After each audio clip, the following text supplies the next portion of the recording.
அரசாங்கம் என்பது மக்கள் வாக்களித்து நியமிக்கின்ற ஆட்சியாகும். ஆட்சியொன்றின் அடிப்படை பொறுப்பு அந்த நாட்டின் பிரஜைகளை கவனித்துக் கொள்வது. அவர்களுக்கு பலம் பொருந்திய வருமான வழிவகை, பிள்ளைகளுக்கு சிறந்த கல்வி, சிறந்த சுகாதார முறைமை, சட்டத்தின் ஆட்சி நிலவுகின்ற நாட்டை உருவாக்குதல், மன நிம்மதியுடன் வாழக்கூடிய சமுதாயம் ஒன்றை உருவாக்குதல், மகிழ்ச்சியுடன் சிரித்து வாழும் பிரஜைகளை கட்டி எழுப்புவது போன்றவையாகும். எமது பிரஜைகளில் ஒரு பகுதியினர் இந்த பொருளாதாரத்துடன் பின்னி பிணைந்து தமது வாழ்க்கை தொழிலை அமைத்துக் கொள்கிறார்கள்.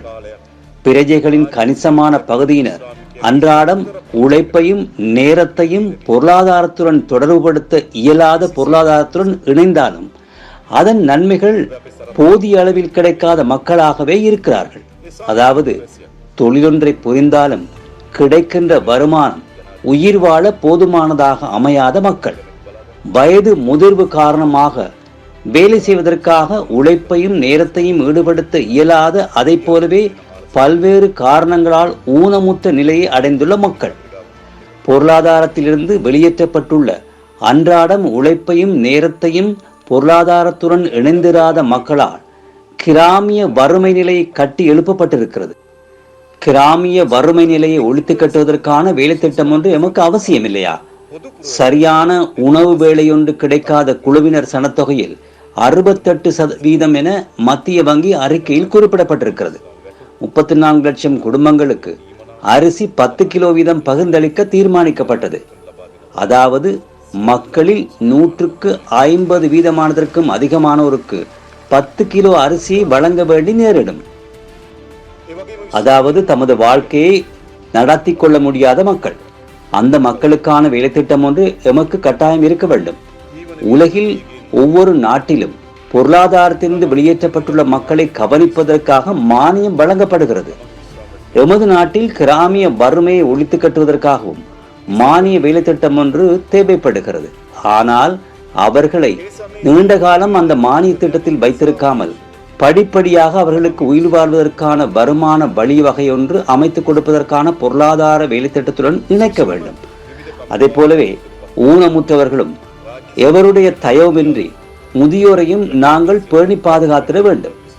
தனியார் துறையை போன்றே அரசாங்க துறையில் பணியாற்றி வயது காரணமாக வேலை கைவிட்ட மக்களை பாதுகாப்பதற்கான கடப்பாடு அரசாங்கத்திற்கு இருக்கிறது.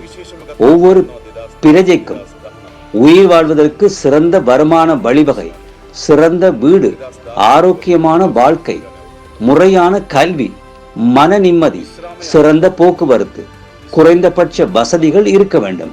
எமது நாட்டில் இளைப்பாறியவர்களில் பெரும்பாலானோருக்கு இவை கிடைப்பதே இல்லை. எனினும் நாட்டின் பிரஜைகள் குழு ஒன்றுக்கு சிறப்புரிமைகளும் பொது பிரஜைகளுக்கு துணைநிலை தரமும் உருவாக்கப்பட்டிருக்கிறது.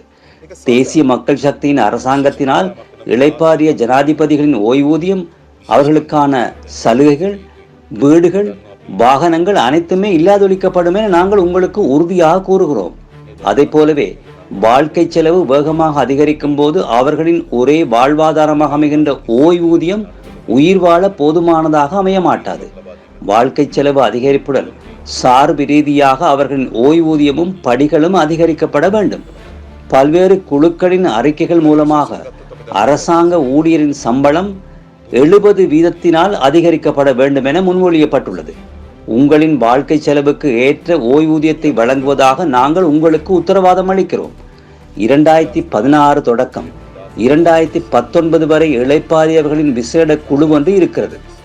பொது நிர்வாக செயலாளரால் கையொப்பமிடப்பட்ட கடிதத்தில் 2019 ஆண்டுக்கு பின்னர் இளைப்பாறுகையில் 10,000 ரூபாய் அடிப்படை சம்பளத்துடன் சேர்க்கப்பட்டு வழங்கப்படும் என குறிப்பிடப்பட்டுள்ளது. ஆனால் நியாயமான அந்த சம்பளம் கிடைக்காத ஒரு பகுதியினர் இருக்கிறார்கள். அக்ரஹாரம் வழங்குகையில் 2016க்கு முன்னர் இளைப்பாறிய மற்றும் 2016க்கு பின்னர் இளைப்பாறிய என 2 தொகுதிகளாக வகுத்துள்ளார்கள். அது எந்த விதத்திலும் நியாயமான பிரிகை அல்ல. அனைவருக்கும் சுகாதார பாதுகாப்பு திட்டம் ஒன்று வகுக்கப்படல் வேண்டும். அவ்வாறு நாங்கள் நம்புகிறோம். மூத்த பிரஜைகளில் கணக்குகளுக்காக 15% வட்டி செலுத்தப்பட்டது. பெரும்பாலான ஓய்வூதியம் பெறுபவர்கள் தமக்கு கிடைத்த 15% வட்டியை கொண்டுதான் தமது மருந்துகளை வாங்கினார்கள், தண்ணீர் பில், லைட் பில் ஆகியவற்றையும் செலுத்தினார்கள்.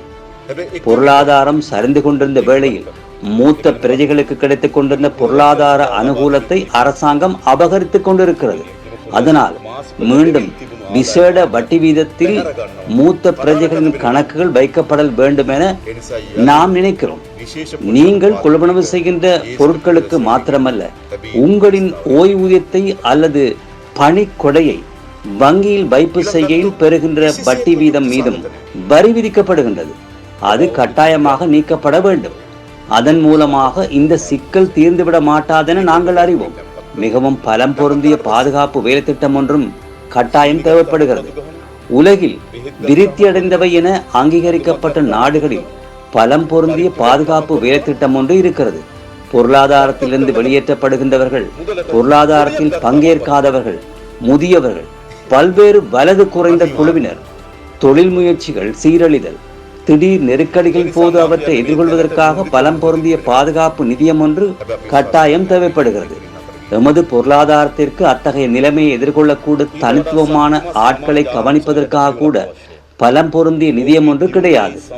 நாங்கள் கடைபிடிக்கின்ற பொருளாதார உபாய மார்க்கங்கள் வெற்றிகரமான பெறுபேறுகளை பெற்றுக் கொள்வதில் மாத்திரமே இவை அனைத்தும் முடிச்சு போடப்பட்டுள்ளன.